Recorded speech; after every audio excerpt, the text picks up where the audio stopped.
Jumapili sikuwa pamoja nanyi. Last Sunday we were not together. Lakini nilifurahia sana. But I was very happy. Kwa sababu ya jumbe ambazo Mungu anaendelea kutupa. Because of the messages that God is releasing. Ukitaka kujua siri za Mungu, if you want to know the secrets of God, ama connection ya Mungu na kazi yake, or connection of God and his work, unaweza kuitambua kupitia kwa jumbe. You can identify it through the word. Maana Mungu hawezi kuanzisha kitu ambacho hawezi kumalizia. Because God does not start something that he does not end or finish. Na ikiwa uko na mask haujafuata, fadhali vaa. If you have a mask and you are not put it on, just do that. Askari wanakuja na siku hizi wamejibadilisha. There are some askaris walking and they are different. Wakikuta hauna, hata kama hujaweka hivi, wanaenda na wewe peke yako. If they find that you don't have, they go with you. Na ni 2,000. And it's only 2,000. So iweke tu iwe pale. Just put it there. Na sio tu kwa kanisa. Not only here. Please, ugonjwa huu unaua. This disease is a killer disease. Hata hapa kuna wengi wamekufa. Even here, people have died. Nilitumiwa picha nini na Baba Viki. Kuna mchungaji alitoka hapo kwao akaenda Mombasa harusi. Baba Viki sent me a picture that a pastor left their place and went to Mombasa for wedding, akakufa. When he came back, he died. Ambayo uko sasa Delta. The Delta variant haina symptoms, has no symptoms. Unasikia tu uchovu, you just feel you are tired, umeisha, and you are gone. Inasumbua hata madaktari. It is really bothering the doctors. So ni vizuri kuwa waangalifu. So it is good to be careful. Kuwa mwangalifu kwa sababu sio ya mzaha sasa. Just be careful because it's no joke. Na nilikuwa nasema hivi. And I was saying, ukitaka kujua Mungu anafanya nini, if you want to know what God is doing, fuata jumbe. Just follow the word or rather the messages. Mambo ambayo mlifunzwa Jumapili, what you were taught on Sunday, haijatoka katika njia ya Mungu, has not gone astray of the way of God. Sababu ilikuwa kumjua ama kujijua. Because it was about knowing yourself. Kujifahamu. Knowing yourself. Ama haikuwa hiyo? That was it. Who you are. Kile kinishangaza, what really amazed me, ujumbe ambaye nilikuwa nimetayarisha wa Jumapili, the message that I prepared for Sunday, maana mimi prepare sio siku yenye ninakuja, because I do prepare in advance, ilikuwa inasema kujifahamu. It was saying to know yourself. Amen. Amen. Na ilinishangaza sana. And I was amazed. Na nikaambia Mungu asante. And I told God thank you. Nilifuatilia katika mtandao. I followed it in the YouTube. Na ikanisaidia sana. And it really helped me. Na Mungu ambariki mtumishi wake. Amen. The Lord bless his servant. Mungu anapotembelea watu wake, when God visits his people, hutembea kwa njia tofauti. He visits in different ways. Mungu hutazama roho za watu wake. God looks at the heart of his people. Na yeye huweza kujua. And he's able to know ni nini ule mtu anahitaji ama anawaza. What that person wants or they are thinking. Daudi akasema, David said, umenichunguza hata wakati nimelala. You have searched me even when I am asleep. Umenijua hata kuketi na kuondoka kwangu. You have known my rising and my laying down. Na jambo hilo ni la maana sana kulifahamu. And that is very important to know. Hebu niwaambie kitu kimoja watu wa Mungu. Let me say one thing, people of God. Kuna neno ambaye Yesu alisema na nilasiri sana. There is a word that Jesus said and it's a very secret word. Na ningetaka uende ulifikirie. And I would want you to go and ponder about it. Alisema hivi. He said, kuna wengi ambao walikuwa wa kwanza. There are many who began, lakini watakuwa wa mwisho. But they will be last. Unajua ni kwa nini alisema hivi? You know why he said that? Ni kwa sababu wale waliotangulia kusikia hili neno, it is because those who began to hear the message, na wakaenda kidogo wakalizoea, and then they went a little and then they halitakuwa na msaada kwa sababu neno hili linakuwa. It won't benefit them because the word is growing. Bwana Yesu asifiwe. Amen. Vile alivyoanza sivyo vile alivyo leo. How he started, it's not how he is. Vile teknolojia inavyoenda, how the technology is going, hivyo ndivyo inaenda ikibadilika. That is how it is changing. Vile tunavyokaribia katika maisha mwisho wa dahari, how we are coming to the end of hivyo ndivyo mambo yanaenda yakibadilika. It's how now things are transcending. Kwa sababu hekima inaenda ikiongezeka. Because wisdom is being Bwana Yesu asifiwe. Amen. Na maarifa yanaongezeka. And knowledge is in. Naye Mungu anaendelea kuinua wale wake. Then God is elevating his own, ili awafikishe kwa kiwango so that he can make them get cha kuwa na kimo kama cha mwana wake. to a level and having the image of Christ. Jina la Bwana lisifiwe. Amen. Bwana atusaidie na tubariki. Amen. Ni vizuri kuangalia zaidi. It is good to look keenly. Bwana asifiwe. Amen. Biblia wakati mlifundishwa mliambiwa, when we were taught, we were told, ujihadhari kuwa spiritual idol. Be aware to be a spiritual idol. Bwana Yesu asifiwe. Amen. Mtu idol, someone who is idol, ni mtu ambaye ni mvivu. It's someone who is lazy. Jina la Bwana lisifiwe. Amen. Ukiwa mvivu, when you are lazy, ni kama wakati mwingine huamka asubuhi, it's like when you wake up in the morning, hata unajiuliza, then you ask yourself, na ni mimi nitaenda kazi? Am I the one going to that job? Hii kazi yote ni mimi nitafanya? All this work, unasikia mwili wako umelegea. You feel your body is weak. Wakati huo, that moment, shetani hutafuta uwe idol. The devil seeks for you to be idol. Tukaambiwa tusikue spiritual idol. And we were told not to be spiritually idol. Lazima tuwe watu active. We must be very active. Ninataka tusomewe kitabu moja hapo katika Mathayo 12. And we will read from the Matthew chapter 12. Aya 33. And verse 33. Tusikie vile tu neno hili kupitia napitia. The Bible says, make a tree good and its fruit will be good. Bwana Yesu asifiwe. Amen. Yesu alikuwa akifundisha. Jesus was teaching. Alitaka kuonyeshana, he wanted to show nini alikuja kufanya katika dunia hii. What he came to do in the world. Alikuja akaweka mti. He came and brought a tree. Neno la Mungu, the word of God, linafananishwa na huo mti. He's being likened to na a tree. wewe ambaye ni neno la Bwana. And it's you who is the word of God. Huo mti aliyefananisha, the tree that he likened, ni wewe, is you. Ni mimi. It's me. Akasema, he said, Bwana asifiwe. Amen. Hebu rudia. That make a tree good, tengeneza mtu kawa mzuri, and its fruit will be good. Nao mazao yatakuwa mazuri. Or make a tree bad, ndio, and its fruit will be bad. Bwana Yesu asifiwe. For tree is recognized by the fruit. Bwana Yesu asifiwe. Amen. Ukiwa wewe ni mvivu, if you are lazy, ikiwa wewe ni idola, if you are an idol, katika neno la Bwana, in the word of God, bila shaka utajulikana. You are going to be known. Kwa sababu wewe ni mti. Because you are a tree. Bwana asifiwe. Amen. Naye Yesu Kristo, and Jesus Christ, anasema ni mzabibu wa kweli. He's saying he's the true vine. Hata yeye ni mti. And he is a tree. Hallelujah. Amen.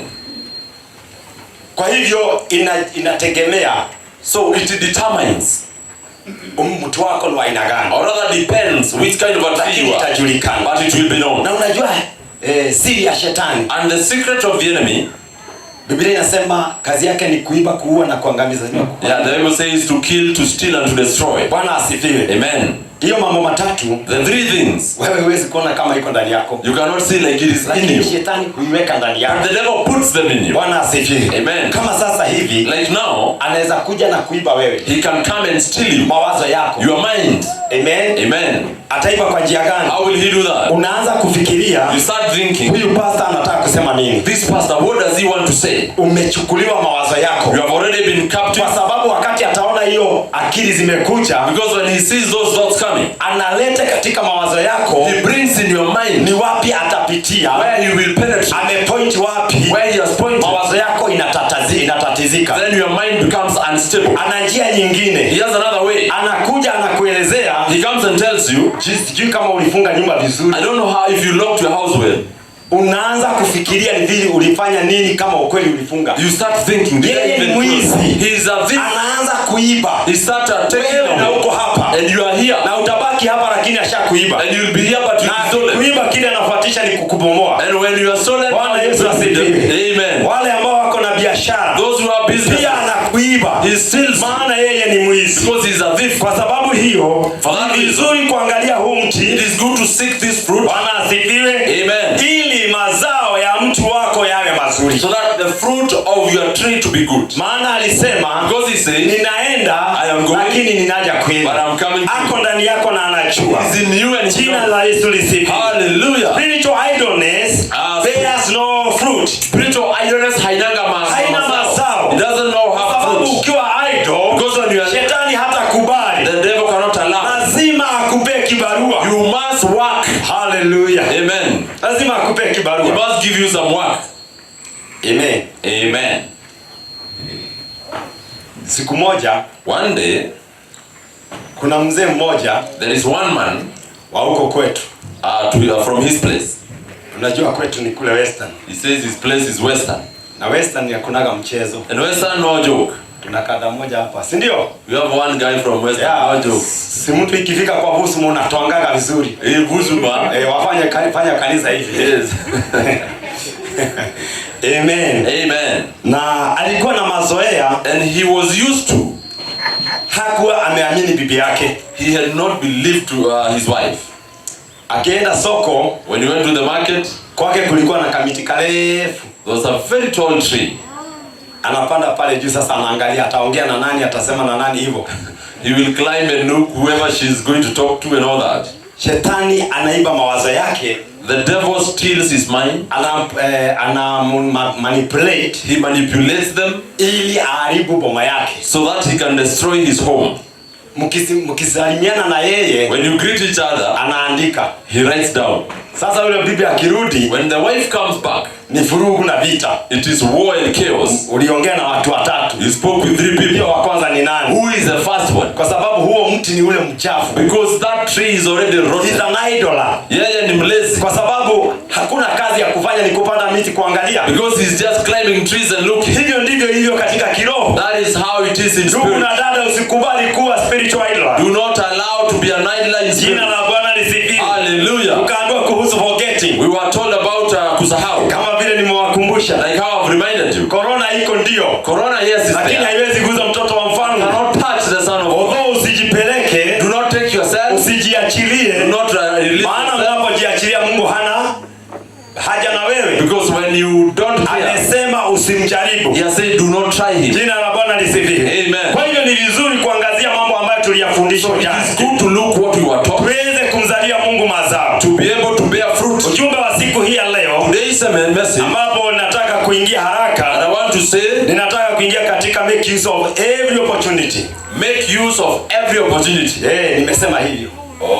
Make use of every opportunity. So, tumia nafasi yoyote ambayo umepewa. Jina la Bwana lisifiwe. Amen. Amen. Amen. Nataka kuongea kuhusu neno hilo. I want to speak about that word. Opportunity ni nini? Nafasi ni nini? Ama chance. Ihida. Odire ihida ole ogionari yangu. Yeah, make use of every opportunity. Mungu ametuweka katika dunia hii. God has kept us in this world. Na ninashukuru kwa sababu tuliambiwa alikuweka akiwa na kusudi. And I'm happy because we are told that God placed you here with a purpose. Bwana asifiwe. Amen. Kile ambacho tuliambiwa ni ya kwamba unajiondoa katika kusudi kupitia kwa mawazo yako. What we were told is that you remove yourself from the purpose using your mind. Jina la Bwana lisifiwe. Amen. Na ukiangalia vizuri kutoka mwanzo, and when you look very well from the beginning, neno linasema alikuumba kwa mfano wake. The Bible says he created you in his image. Kwa hivyo alikuwa amekutengeneza vizuri. So he really made you very well. Jina la Bwana lisifiwe. Amen. Tumia muda wowote. Use that time vizuri. Well. Unajua inaandikika. It is written. Kila kitu. Everything. Biblia inasema Yohana akaonyeshwa vitabu. The Bible says that John saw books. Vitabu vingi. Many books. Alafu na kitabu. And one book. Kitabu hiki kinaandikwa jina. And this book was written name. Wale watakao ingia katika ufalme. Those who will inherit the kingdom. Na hizi vitabu vimeandikwa matendo. And the books were written works. Na mambo ambayo huwa tunayatenda. And the deeds of the people. Kwa hivyo tunapoendelea ninatoka kukuambia jambo moja. So as we progress, I want to tell you one word. Kuna jambo Mungu atakusaidia siku hii ya leo. There is something that God is going to help you. Itakusaidia kukutoa katika spiritual idleness. And it will help you to remove you from spiritual idleness. Ukizingatia vizuri, and when you focus on that, itakuondoa katika kusahau. It will eliminate you from forgetting. Na itakusaidia kujifahamu. And it will help you to know. Jina la Bwana lisifiwe. Amen. Na ninaenda kusoma katika kitabu cha Waefeso. And I'm reading in Ephesians. Mlango wa 5:16 na 17. Chapter 5 verse 16 and 17. Yeah. The Bible says that making the most of every opportunity because the days are evil. Jina la Bwana lisifiwe. Therefore, do not be foolish, but understand what the Lord wills for us. Hebu soma Kiswahili. Kiswahili nasema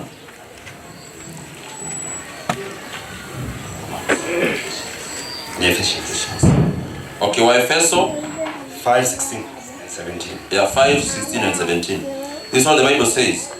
that mkiukomboa wakati, kwa maana zamani hizi ni za uovu. Jina la Bwana lisifiendelea. Kwa sababu hiyo msiwe wajinga, bali mfahamu ni nini yaliyo mapenzi ya Bwana. Jina la Bwana lisifiwe. Hallelujah. Neno linatuambia ya kwamba the Bible have said, tukomboe wakati. We redeem time.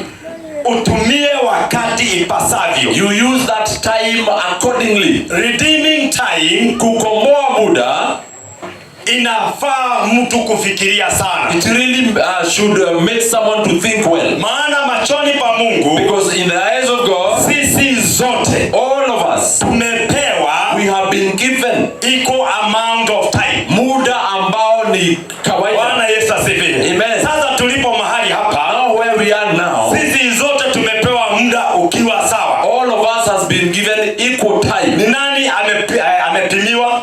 Who has less? Nani amepimiwa kusikia? Who has less of hearing? Nani amepimiwa kuwaza? Less of thinking? Kile ambacho kinahitajika, what is really required, ni kutumia, is to use muda, time, kila siku, every day. Bwana Yesu asifiwe. Amen. Ukomboe wakati. You redeem time. Kwa sababu ya Yesu Kristo. Because of Jesus. Unaweza kukumbuka tuliambiwa, you can remember we were told, ikiwa tunataka kuwa pamoja na Mungu, if we want to be together with God, kujua njia za Bwana, and to know his ways, kujua purpose yako na Mungu, and to know your agenda with God, umjue huyu Mungu. Then you must know God. Na kumjua huyu Mungu, and to know God, ni kupitia neno lake na kuomba, is to through his word and prayer. Jina la Bwana lisifiwe. Amen. Kujua neno lake na kuomba, to know his word and sisi prayer. zote tumepewa muda sawa. All of us have equal time. Kile ambacho tunafanya, what we do, hallelujah, amen,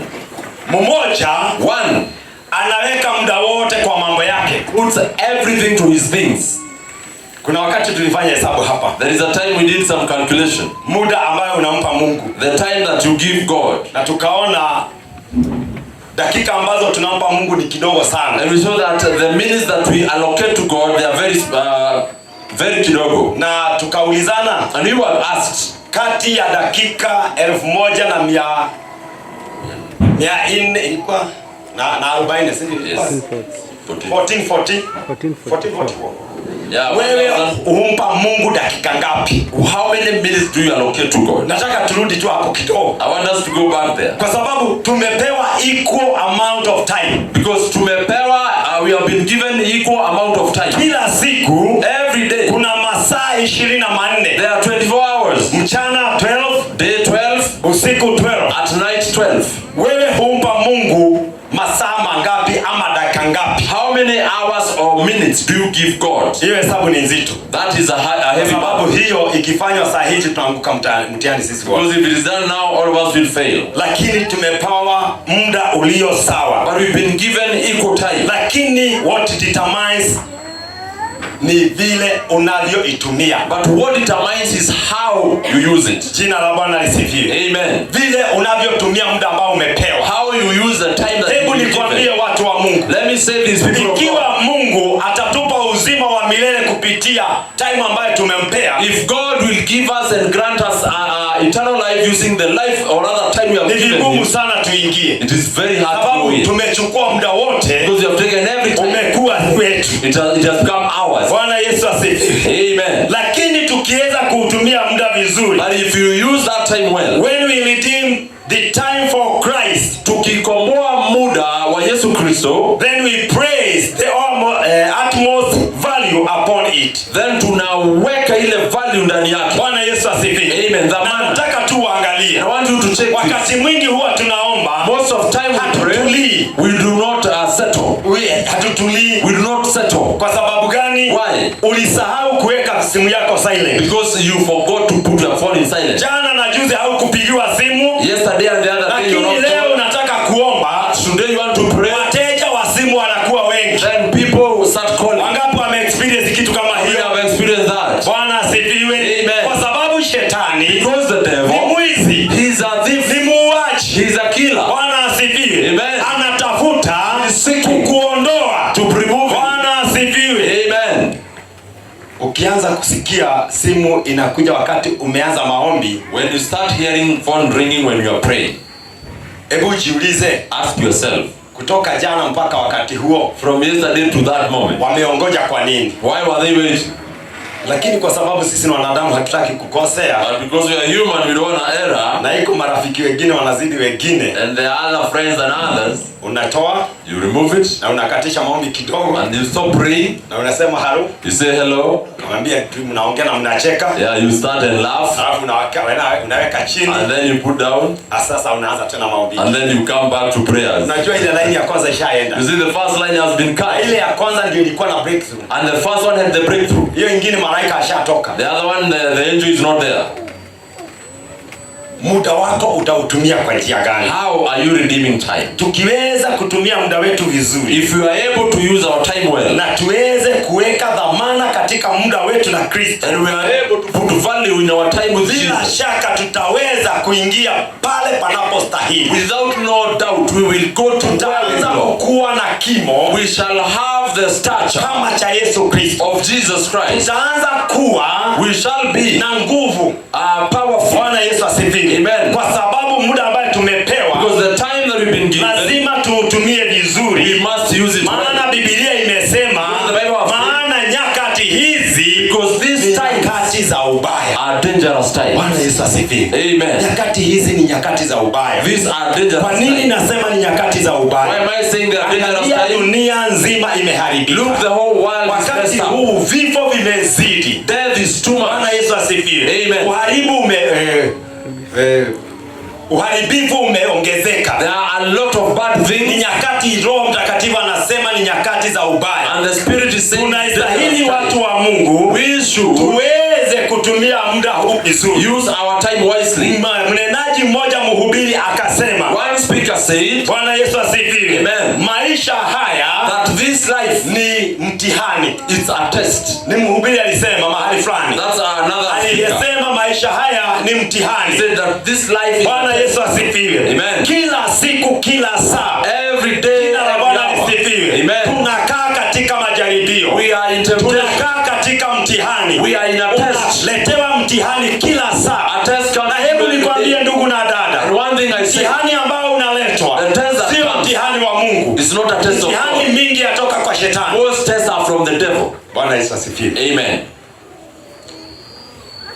Jumapili Sunday, tulikuwa kwa madhabahu, we were in the altar, tukahubiriwa we were preached, na mtihani ukawekwa na shetani. and the test was put by the devil. Neno lililotolewa The word that was given, halitakusaidia. it will not help. Anakuwekea kama mtihani. He brings you a test. Ukianguka halitakusaidia. When you fail, it doesn't Kwa benefit. sababu maisha tunayoishi ni mtihani. Because the life we live is a test. Jambo lolote unalolifanya katika maisha haya ni mtihani. Whatever you do in this life is Ukiwa a kwa test. biashara yako unapata mitihani. In your business, you have tests. Mtu aweza kuja na kuambia nimekupea 1,000. Someone can come and give you 1,000. Anataka change. They want a change. Na saa hiyo amekupea 200. And they have given you 200. Unamwambia mimi nilikuwa tu na hasina pesa hiyo unasema. Tell them I did not Na have that money. atakusingizia kwa sababu ni mtihani. And they will insist. Na wale watakao kuja hautaweza kuwaelezea. And those who will Kwa come sababu will maisha ambayo tunaishi ni mtihani. For the life we live Mtu is a aweza test. kukuletea mtihani. Someone can Haijalishi neno liliingia kiwango gani. It doesn't matter the Lakini word. atakuletea mtihani. They'll be your test. Uliona jambo fulani na fulani. Did you see this Kwa nini and this? lilikuwa hivyo? What happened? Maisha tunayoishi ni The life that we live mtihani. is a test. Ambia jirani yako maisha tunayoishi ni mtihani. Maisha tunayoishi ni mtihani. Jina la Bwana lisifiwe. Amen. Kila siku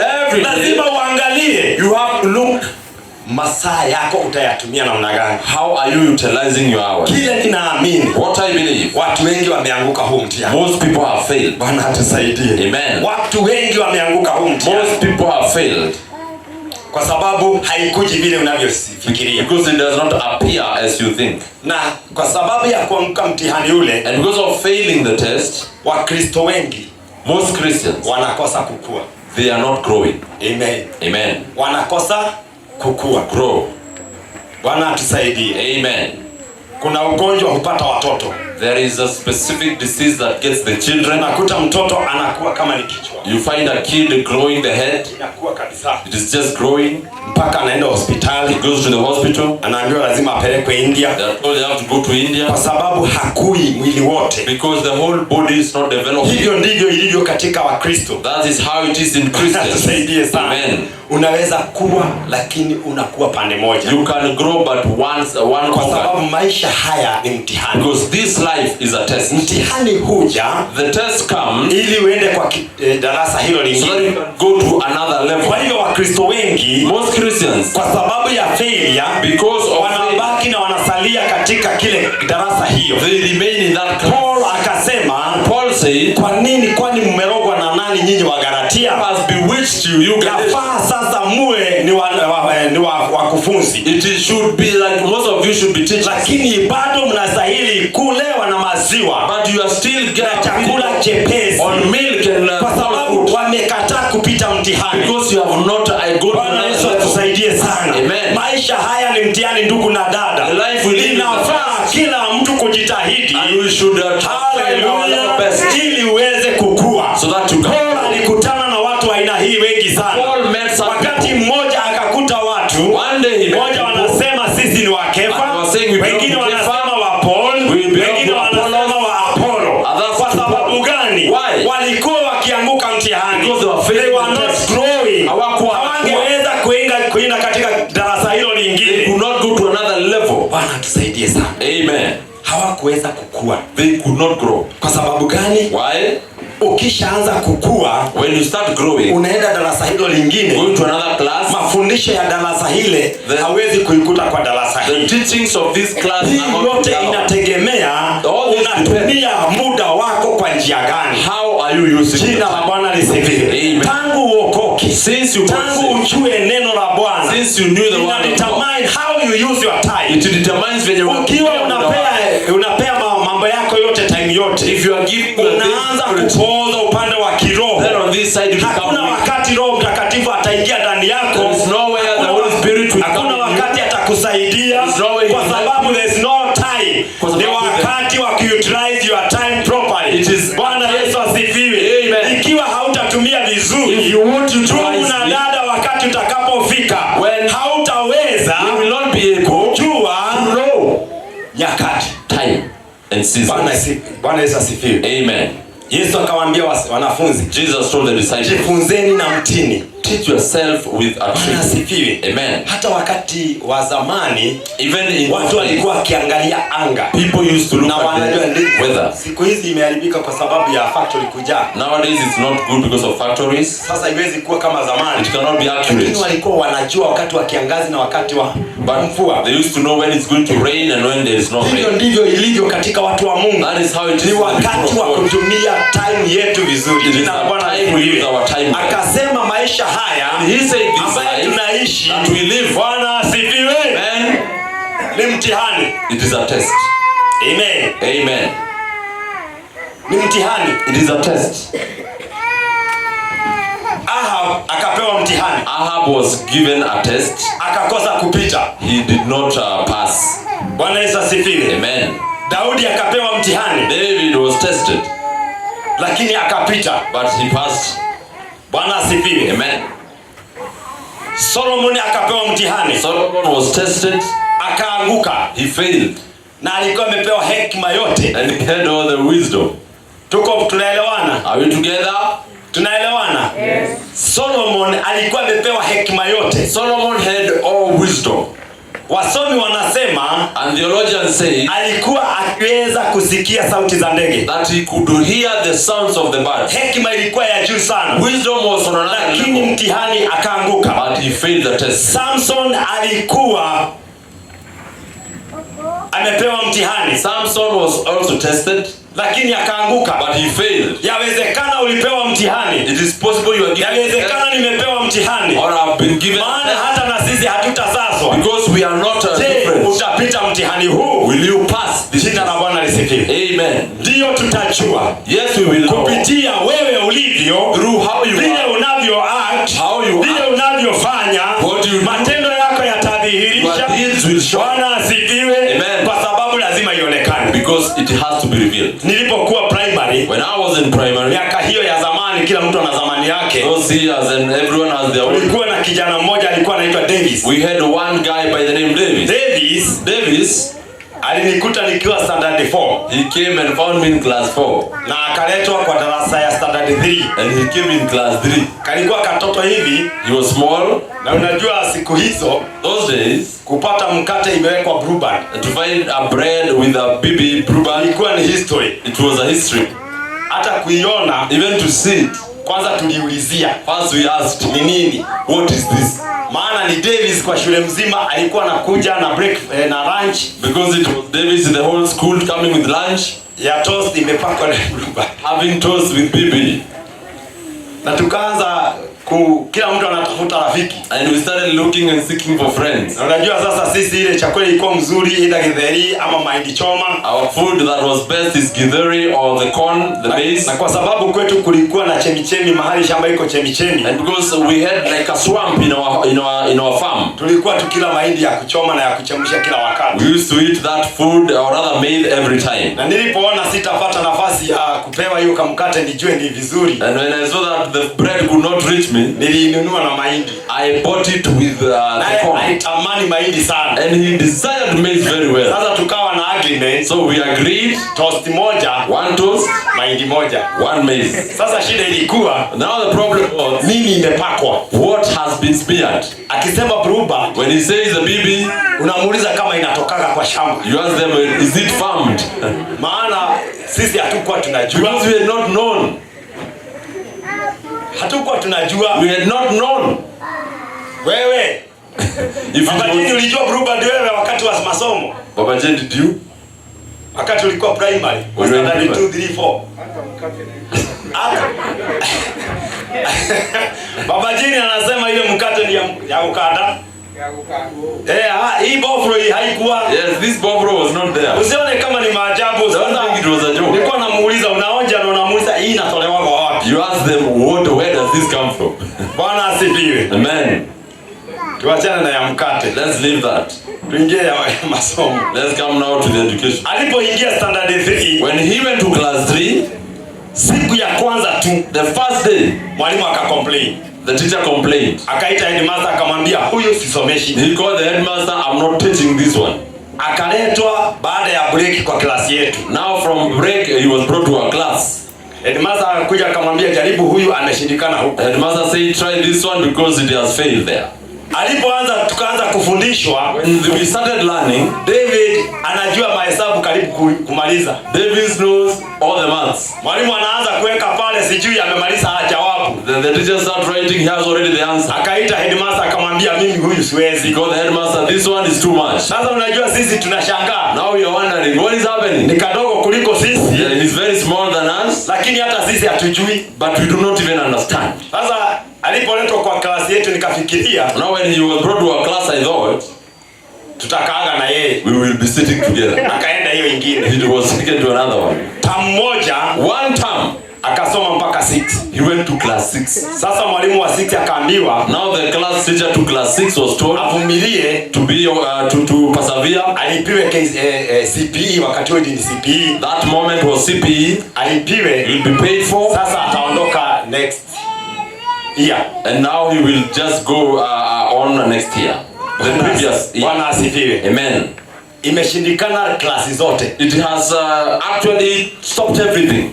Sasa ile kitu ilishangaza hata walimu. What really amazed the teachers? Yeye alikuwa miongoni wa wale walifanya the first candidate ya CPE kwa shule yetu. He was among the first candidate of CPE in our school. Tulikuwa tunafanya siku moja. We were doing just one day. Kuanzia asubuhi saa 8 mmemaliza. Morning, in the afternoon you are done. Unajua aliambia mwalimu namna gani? You know what he told the teacher? Nimeanguka kamoja. One I have failed. Nimeanguka kamoja. I have failed one. Akauliza utakuwa na point ngapi? He was asked how many points will you get? 35. 35. Sasa saa hiyo na wewe unafanya mtihani unatoa. Ni ya 6 sio ya 7. And it's for class 6, eh? Sio 7, not 7. Na bado ni mtihani tu ya hapo. Yeye anasema ameanguka kamoja. Now he's saying he has just failed one. Nilikuwa nataka kusema nini? What was I wanting to say? Na ilikuwa hivyo. And that is how it was. He was the first candidate kuwa na 35 points. Alikuwa wa kwanza kupata alama 35. Trans Nzoia nzima. The whole of Trans Nzoia. Trans Nzoia. It is in record hata sasa. Iko kwa rekodi hata sasa. Lakini alisoma siku ngapi? But how many days? Hakumaliza primary mwaka moja. He did not stop primary 1 year. Hata ya standard 7 zilikuja tu kusumbua mwalimu. Because in class 7 he came to disturb the teacher. Bwana asifiwe. Amen. Unatumia muda wako namna gani? How are you using your time? Ni lazima ndugu na dada utamani kwenda klasi hiyo nyingine. You must desire to graduate to another class. Bwana Yesu asifiwe. Amen. Lazima utamani. You have to desire. Sababu maisha haya ni mtihani. Because this life is a test. Hallelujah. Amen. Lakini hautaweza. You will not be able unless bila umetumia muda wako sawa sawa na Yesu Kristo. Using time well with Jesus. Akarudi akasema, he said again, life is temporal. Ya kwamba haya maisha si ya kukaa. Haidumu. It is very temporal. Amen. Amen. Haidumu. It is very haya temporal. Maisha does not last. Hailast. It does not last. Na ilinisaidia sana. And it really helped me. Baba Mary, maisha haya haiwezi kudumu. This life is not lasting. Wakati baba Jane alikuwa kijana, when Baba Jane was young, anaweza kukusimulia mambo aliyoyatenda. He can tell you things he did. Safari aliyokuwa akienda. The journey he took. Ni nini alifanya? What he